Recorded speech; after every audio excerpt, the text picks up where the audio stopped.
Hello students, मैं संजय कुमार झा एक बार फिर से आपका स्वागत करता हूं आपको अपने फेवरेट चैनल पे जिसका नाम है एडू फ्यूचर। आज क्लास 10 के टॉपिक को मैं आगे बढ़ाने जा रहा हूं और ये टॉपिक हमारा है किससे रिलेटेड, बायो से रिलेटेड। और हम लोग बात कर रहे हैं एंडोक्राइन सिस्टम का।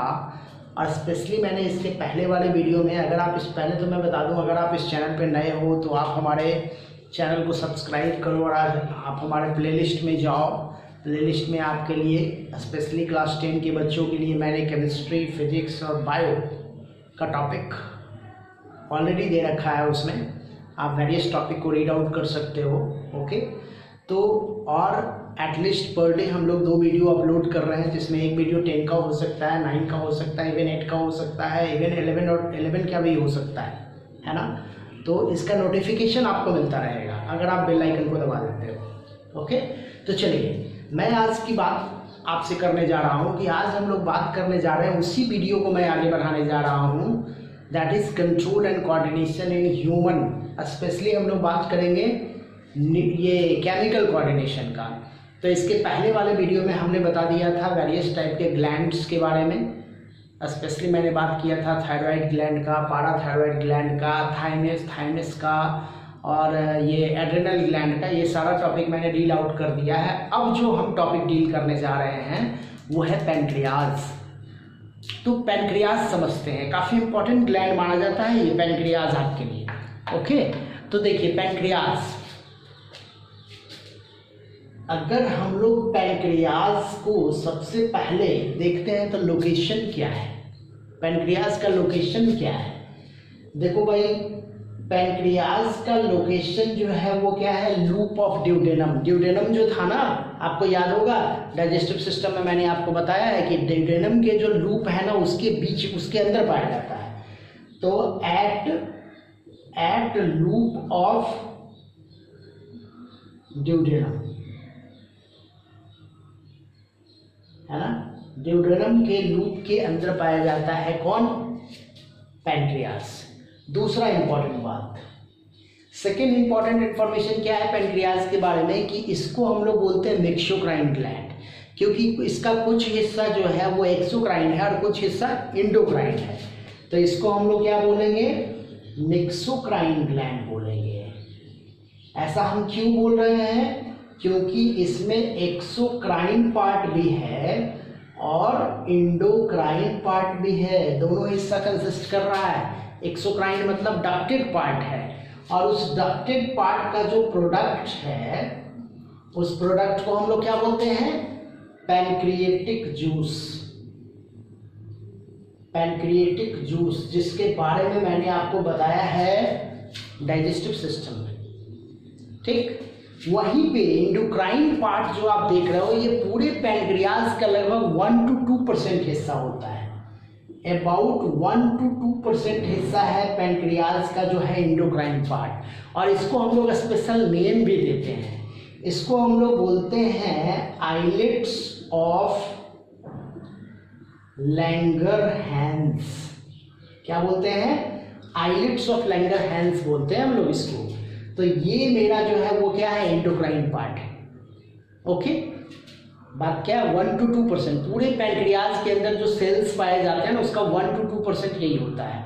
अब देखो, बेसिकली इसमें 2 टाइप के सेल्स पाए जाते हैं। ऐसे तो और भी सेल्स पाए जाते हैं, वो हम लोग हायर क्लासेस में बात कर लेंगे, लेकिन आपके लिए मैं बता रहा हूँ कि बेसिकली इसमें 2 टाइप के सेल्स बहुत ज़्यादा इंपॉर्टेंट है आपके लिए। एक को मैं बोलता हूँ अल्फा सेल, एक को मैं क्या बोलूंगा, अल्फा सेल, है ना, अल्फा सेल। और दूसरे को हम लोग बोलेंगे दैट इज बीटा सेल। क्या बोलेंगे, बीटा सेल। इस तरह से रिप्रेजेंट करेंगे, है ना, beta cell, alpha cell and beta cell. Actually में ये दोनों ग्लैंड बताने, ये दोनों सेल बताने का पर्पस मेरा ये है कि अल्फा सेल से हार्मोन अलग निकलता है, बीटा सेल से हार्मोन अलग निकलता है। तो अल्फा सेल से जो हार्मोन निकलता है, उस हार्मोन का नाम है ग्लूकागॉन। क्या नाम है उसका, ग्लूकागॉन। और जो बीटा सेल से हार्मोन निकलता है उसका नाम है इंसुलिन। बीटा सेल से जो हार्मोन निकलता है उसका नाम क्या है? इंसुलिन। क्लियर है? फिर से समझ लो। पैनक्रियाज का लोकेशन मैंने बता दिया, मेक्सोक्राइन ग्लैंड है, मतलब दोनों पार्ट कंसिस्ट करता है, एक्सो पार्ट भी और एंडो पार्ट भी। एक्सोक्राइन पार्ट जो है उसका प्रोडक्ट है पैनक्रियाटिक जूस, जो डाइजेस्टिव सिस्टम में इसका रोल है। एंडोक्राइन पार्ट जो है वो लगभग पूरे पैनक्रियाज का 1 to 2% होता है, और हाइड्रेट्स ऑफ लैंगरहैंस बोलते हैं इसको। और इसमें बेसिकली 2 टाइप के सेल होते हैं, अल्फा सेल और बीटा सेल। अल्फा सेल से जो हार्मोन निकलता है उसका नाम है ग्लूकागॉन, बीटा सेल से जो हार्मोन निकलता है उसका नाम है इंसुलिन। काम क्या है? फंक्शन। अब मैं बता रहा हूं ग्लूकागॉन का फंक्शन। देखो ग्लूकागॉन क्या करता है। देखो ग्लूकागॉन के बारे में बताया जाता है कि ये एक्चुअली में ग्लूकोज के लेवल को बढ़ाता है आपके ब्लड में। क्या करता है? Increases level of glucose in blood. Blood के अंदर ग्लूकोज के लेवल को बढ़ा देता है। कैसे बढ़ाता है? तो ये ग्लाइकोजेन को कन्वर्ट कर देता है ग्लूकोज में। ग्लाइकोजेन कहाँ प्रेजेंट होता है? बेसिकली लीवर में या इवन मसल्स के अंदर, है ना। तो लीवर और मसल्स के अंदर जो ग्लाइकोजेन है ना उसको ग्लूकोज में कन्वर्ट कर देता है। प्रोसेस का नाम क्या है? ग्लाइकोजेनोलाइसिस, मतलब ग्लाइकोजेन को तोड़ना। लाइसिस का मतलब क्या होता है? ब्रेक डाउन करना। तो ग्लाइकोजेनोलाइसिस प्रोसेस के द्वारा ग्लाइकोजेन कन्वर्ट कर गया ग्लूकोज में, मतलब ये ग्लूकोज के लेवल को ब्लड में बढ़ा देता है। ये काम है, ये ग्लाइकोजेन का काम हो गया। अब बात करते हैं किसका? ये ग्लूकागॉन का काम हो गया। अब बात मैं कर रहा हूँ किसका? इंसुलिन का। अब देखो इंसुलिन क्या करता है। इंसुलिन को अगर हम लोग देखें तो ये हमारे ब्लड में शुगर के लेवल को डाउन कर देता है। ब्लड में शुगर के लेवल को डाउन कर देता है, मतलब ये क्या करता है? Decreases sugar level. Sugar level करने का मतलब ग्लूकोज लेवल। आपके ब्लड में जो शुगर पाया जाता है ना, that is called glucose actually. तो decreases sugar level in blood. कैसे डिक्रीज करता है? तो जो ग्लूकोज है ना ब्लड में उसको ये कन्वर्ट कर देता है ग्लाइकोजेन में। ग्लूकोज को किस में कन्वर्ट कर देता है? ग्लाइकोजेन में कन्वर्ट कर देता है, या फिर बॉडी के वेरियस पार्ट में इसको यूटिलाइज करवा देता है। इवन एडिपोज टिश्यू के साथ उसको मर्जअप कर देता है। इस तरह से मतलब कहीं ना कहीं वो क्या करता है? ग्लूकोज को खत्म करता है। आपके बॉडी के लेवल में अगर शुगर, ये ब्लड में अगर ग्लूकोज का अमाउंट है तो उसको क्या करता है? कंट्रोल करता है। ओके। और अगर ग्लूकोज का कन्वर्सन ग्लाइकोजेन में हो रहा है तो उसके लिए हम लोग फिर से एक टर्म देते हैं, दैट इज ग्लाइकोजेनेसिस। क्या बोलते हैं हम लोग? ग्लाइकोजेनेसिस, मतलब ग्लाइकोजेन का बनना, ग्लाइकोजेनेसिस। तो ये दोनों काम होता रहता है आपके कहाँ?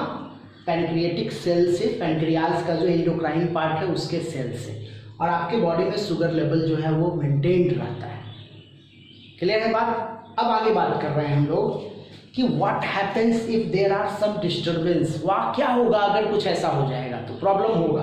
क्या होगा भाई? क्योंकि हाइपर और हाइपोसेक्रेशन क्या करता है? काउज करता है प्रॉब्लम। तो क्या प्रॉब्लम काउज करेगा भाई? मैं चलिए यहाँ बता देता हूँ कि अगर पैनक्रियाज आपका प्रॉपर वे में काम नहीं कर रहा है तो आपको क्या होगा? एक बीमारी होगी, दैट इज कॉल्ड डायबिटीज। क्या बोलते हैं उसको हम लोग? डायबिटीज बोलते हैं, मतलब डायबिटीज हो जाएगा। देखो डायबिटीज 2 टाइप का होता है, एक होता है मेलिटस और एक होता है इंसिपिडस। एक होता है क्या? मेलिटस, और एक होता है इंसिपिडस। 2 टाइप का डायबिटीज बताया गया है। मेलिटस जो होता है ना वो बेसिकली इंसुलिन की वजह से होता है, ड्यू टू डिक्रीज कर देता है। डिक्रीज को मैं डाउन एरो से दिखला रहा हूं, तो डिक्रीज ऑफ क्या? इंसुलिन। इंसुलिन की कमी से होता है मेलिटस, ये बहुत ही कॉमन है। और इंसिपिडस जो देख रहे हो ना, इंसिपिडस जो होता है वो किसकी वजह से होता है? तो ये बेसिकली एडीएच की वजह से होता है ना, एंटी डाययूरेटिक हार्मोन, आपको याद होगा पिट्यूटरी ग्लैंड से निकलने वाला हार्मोन है ये, है ना, तो एडीएच की वजह से होता है। ओके, तो डायबिटीज होता है ना, क्योंकि इंसुलिन जो है वो उसका सिक्रेशन कम जाता है, तो इंसुलिन का सिक्रेशन कमेगा तो क्या होगा, बॉडी में शुगर लेवल बढ़ जाएगा आपका, है ना। तो ये है आपका पैनक्रियास। क्लियर है। अब पैनक्रियास के बाद हम लोग क्या देखने जा रहे हैं, गोनैड्स के बारे में बात करेंगे। ठीक, तो चलिए हम लोग बात करेंगे किसके बारे में, गोनैड्स के बारे में। तो चलिए देखते हैं गोनैड्स। अब देखिए ये गोनैड्स को अगर मैं बताऊं तो गोनैड्स भाई दो टाइप का होगा ना, एक होगा किसमें, तो फीमेल्स में, और एक होगा किसमें, तो मेल में, है ना, फीमेल गोनैड और क्या, मेल गोनैड। अब फीमेल गोनैड को क्या बोलते हैं, दैट इज कॉल्ड ओवरी, और मेल गोनैड को क्या बोलते हैं, that is called testis. Okay, ये दो गोनैड्स है, फीमेल और मेल गोनैड्स। देखो ये दोनों जो होता है वो हार्मोन्स में सिक्रीट करता है। ऐसे ये क्या मिक्सोक्राइन ग्लैंड है, जैसे पैनक्रियाज एक मिक्सोक्राइन ग्लैंड था, ये भी मिक्सोक्राइन ग्लैंड के अंदर आता है, तो हार्मोन सिक्रीट करता है। देखिए ओवरी से जो निकलने वाले हार्मोन है उसको हम लोग कहते हैं, दो हार्मोन निकालता है ये, एक का नाम है एस्ट्रोजेन, क्या नाम है, एस्ट्रोजेन, और दूसरे का नाम है प्रोगेस्टेरॉन। एस्ट्रोजेन और प्रोगेस्टेरॉन, टू हार्मोन्स। काम क्या है, बहुत आसान है, काम क्या है, तो ये एक्चुअली में सेकेंडरी सेक्सुअल कैरेक्टर को मेंटेन करता है। क्या करता है, regulate secondary sexual character in female body, है ना, फीमेल बॉडी के अंदर सेकेंडरी सेक्सुअल कैरेक्टर को रेगुलेट करता है और ओवुलेशन में भी मदद करता है, हेल्प इन क्या, ओवुलेशन, है ना, मतलब एग के रिलीजिंग में भी मदद करता है। इवन सेक्सुअल साइकिल होता है फीमेल्स के अंदर, that is called ovarian cycle, उसको भी रेगुलेट करता है। तो मैं लिख देता हूं, रेगुलेट ओवेरियन साइकिल, है ना, ओवेरियन साइकिल को रेगुलेट करता है। So these are the various functions of estrogen. वहीं पे अगर हम लोग प्रोगेस्टेरॉन की बात करें तो ये क्या करता है, तो ये बेसिकली क्या करता है, मेंटेन प्रेगनेंसी, है ना, ये एक्चुअली में एक मदर बॉडी के अंदर प्रेगनेंसी को मेंटेन करता है प्रोगेस्टेरॉन। क्लियर है। अब बात करते हैं टेस्टिस के बारे में। तो टेस्टिस से निकलने वाला एक हार्मोन है, दैट इज कॉल्ड टेस्टोस्टेरॉन। क्या है, टेस्टोस्टेरॉन। देखो टेस्टोस्टेरॉन को हम लोग मेल हार्मोन बोलते हैं। ऐसा हम लोग इसलिए बोलते हैं ना, because this hormone is only in male, ये सिर्फ मेल में पाया जाता है और कहीं नहीं पाया जाता, इसलिए मेल हार्मोन बोलते हैं। और मेल के कैरेक्टर को रिप्रेजेंट करता है। मेल का कुछ अलग टाइप का कैरेक्टर होता है फीमेल से, है ना, बिहेवियर के मामले में, रिप्रेजेंटेशन के मामले में, तो कहीं ना कहीं ये मेल कैरेक्टर को रिप्रेजेंट करता है। तो फंक्शन क्या है, टेस्टोस्टेरॉन जो होता है उसका फंक्शन क्या होता है कि भाई ये स्पर्मेटोजेनेसिस में हेल्प करता है और सेकेंडरी सेक्सुअल कैरेक्टर को डेवलप करता है। तो हम कह सकते हैं हेल्प इन स्पर्मेटोजेनेसिस, कहने का मतलब स्पर्म का सिंथेसिस में हेल्प करता है और development of secondary sexual character in male के अंदर सेकेंडरी सेक्सुअल कैरेक्टर के लिए रिस्पॉन्सिबल होता है। ओके, क्लियर है बात। तो इस तरह से हम लोगों ने समझा गोनैड से निकलने वाले हार्मोन के बारे में। अब देखो गोनैड के अलावा कुछ और भी बॉडी पार्ट्स हैं जिससे हार्मोन निकलता है।